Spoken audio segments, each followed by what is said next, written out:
All right, welcome back to Community Real Estate Talk Show. I'm your host, Tyler Freed, and it is still raining, and it's still Saturday. Really excited to have my sister, Brandi Cook, joining us today. She's going to talk about her startup company, Glitter and Glue, and it's going to tell us what her company's all about and how she can help you and your friends create unique pieces for your home while having a great time doing it. She's also going to tell us about her custom refurbished furniture and other do-it-yourself ideas that she has for your home. Brandi, how you doing? Good. Thanks for having me. Yeah, thanks for coming on the show. Yeah. I want to hear, what made you decide to get into doing this? Well, I went to school for interior design, so I have that design background, and I've always had that creative passion to create things. I've done parties with my family, holiday craft parties, and helping them create things. I've done craft shows.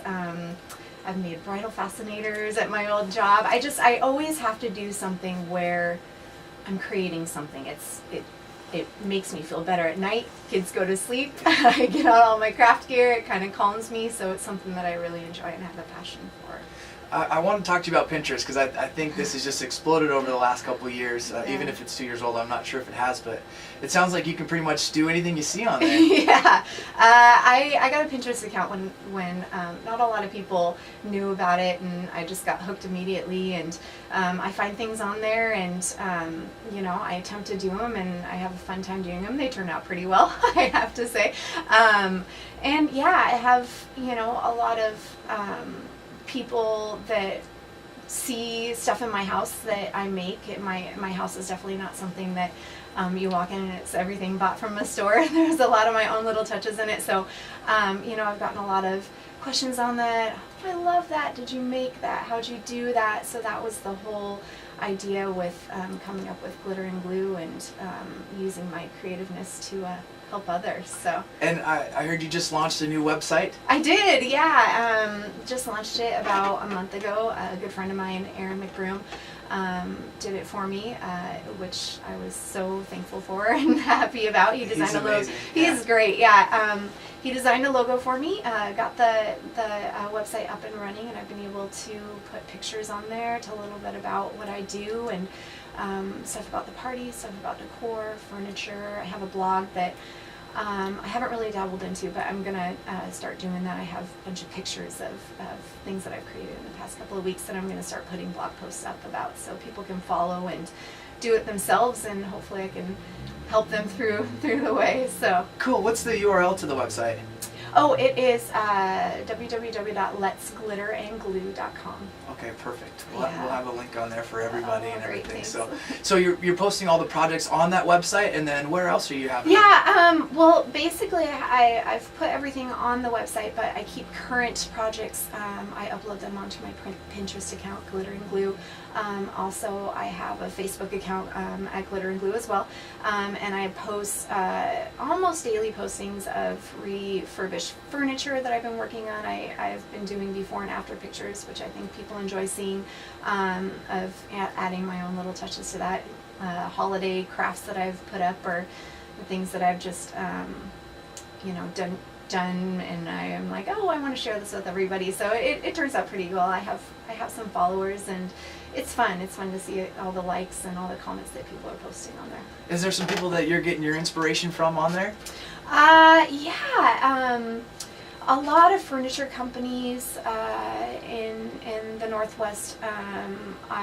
We actually were just at a family day down in Tacoma, and I walked into Poppy and Company, and loved seeing all of their pieces. There's a bunch of local artists that have their furniture pieces there, so they're definitely my inspiration, and I get a lot of ideas from them, and yeah, they're very, very good. So I hope to become like them. So yeah, definitely. Yeah, I've seen a lot of the crafts that you've done, and the furniture stuff is just blows my mind. It's just kind of tugs at my heartstrings and everything. Tell me a little bit about where you're getting this furniture before the project start. Yeah, well, I mean, it's just the thrill of the hunt, I think. I just started out doing this.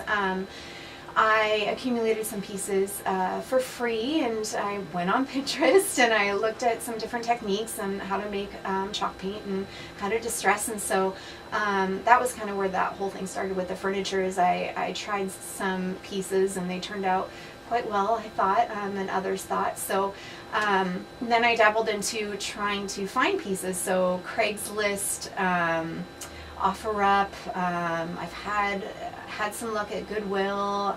I probably need to head a little bit north, head a little bit south, get out of the metro area to find some more antique vintage pieces. But that's something that I'm going to definitely try to do during the summer because I love doing that type of stuff. So How long is it until we see you in a van driving down the south, picking at some farms doing American Picker styles? Gosh, I love that show. Yeah, I definitely want to be a Mike someday for sure. That would be great to have a trailer and just take a road trip. Yeah.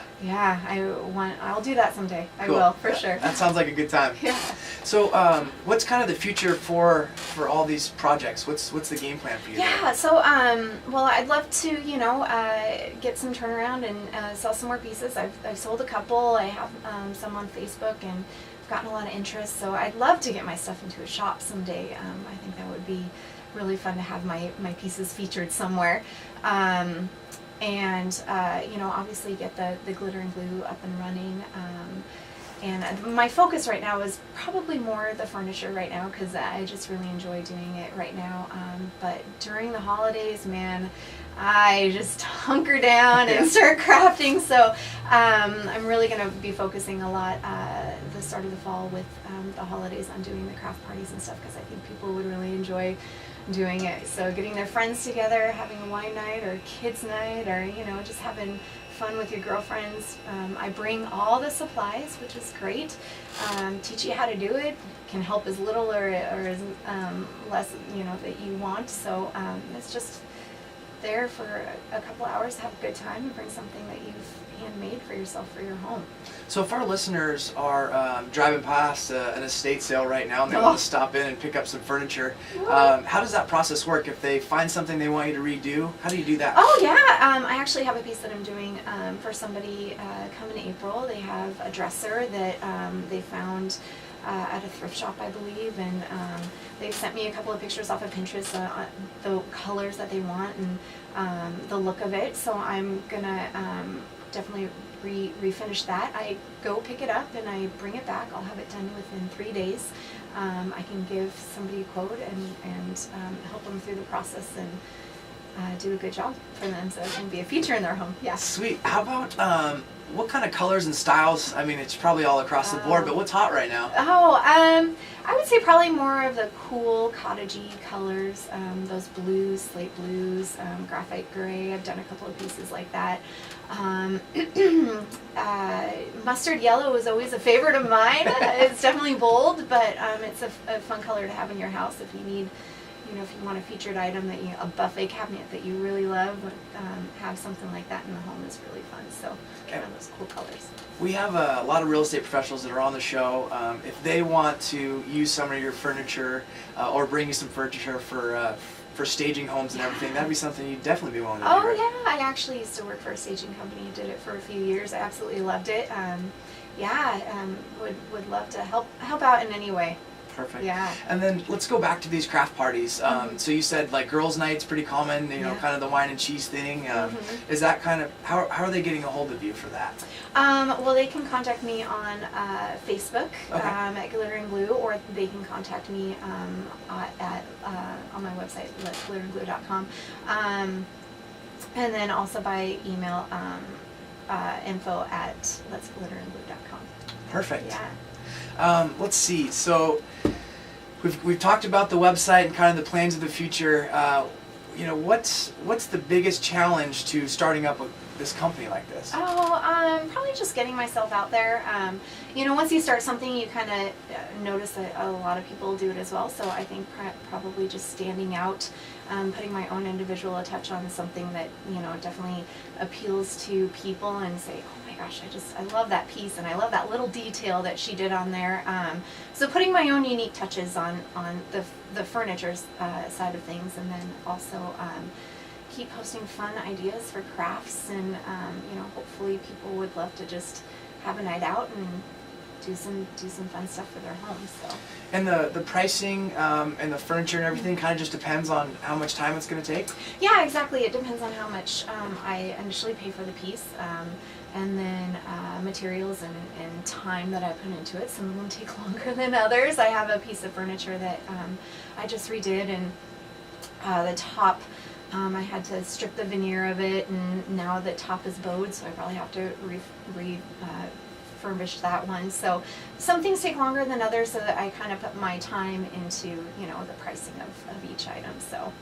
What kind of pieces of furniture are best? You're probably not doing a lot of IKEA furniture. No. Is it the old stuff that looks the best? Yeah, the antique pieces, those unique dressers that you see, and you're like, oh, I've never seen one of those. Yeah. I just have a couple that I just got off of Craigslist, and I did one of them. I have another one that my husband had a great idea about, of taking some drawers out, and actually it has cabinets on the top, so opening that up and creating a bar out of it. So I'm really excited to get that one done, because it's something that's totally different than, it's repurposed. So you can pretty much handle all types of furniture. Yeah, I can. Yeah. That'd be fun to kind of do an old saloon style bar. It would be really cool. Yeah. All right. If So- anybody has one of those, reach out to Yeah, us. please. You got me in. Well, Brandi, I really appreciate you coming and joining us today and talking about so your much. company. Yeah, thank you so much. This was a lot of fun. Good. All right. We're going to take a quick break. You're listening to Clay 1180 AM, Community Real Estate Talk Show. I'm your host, Tyler, and we'll be right back. Thanks for listening.